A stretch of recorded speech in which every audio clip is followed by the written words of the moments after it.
Diyos ko, be, shinout-out ako ni Angeline Quinto sa Araneta. Nabawasan na ang sais kong pangarap, no? Ang ganda!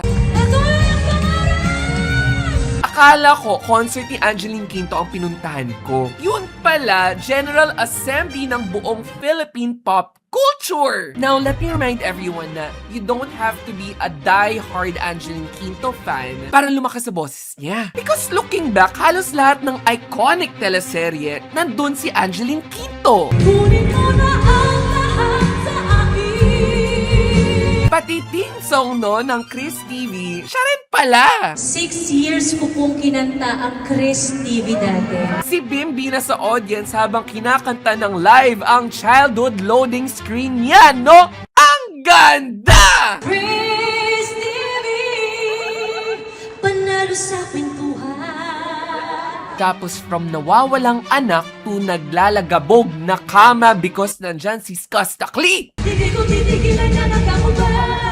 At lumabas din ang Divine Divas. Chase the blues away. Nag-perform din ang Showtime Baby Dolls.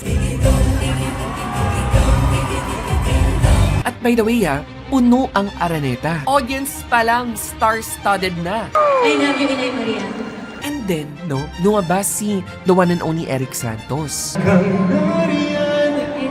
Iring. Show ko to po. Bumalik si Reb at si Princess Antoinette May Bayag!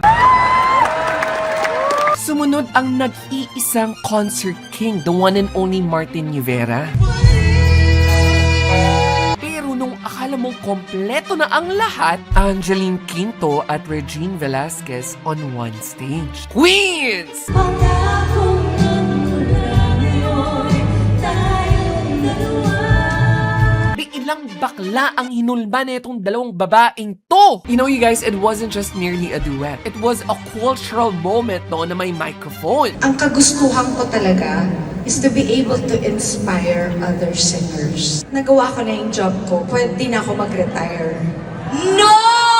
At nung natapos na ang lahat, ipinakilala ni Angeline ang 6 no, na scholars ng SAIS na Pangarap Scholarship. Nabibigyan no, ng 4-year full scholarships. Si Kuya Cesar po ay isang security guard pero gusto niya pa rin makapagkolehiyo para po sa kanyang pamilya. A 15 wasn't just a celebration of how far one dream went. You know, it showed what happens when that dream becomes big enough to make room for other people, no?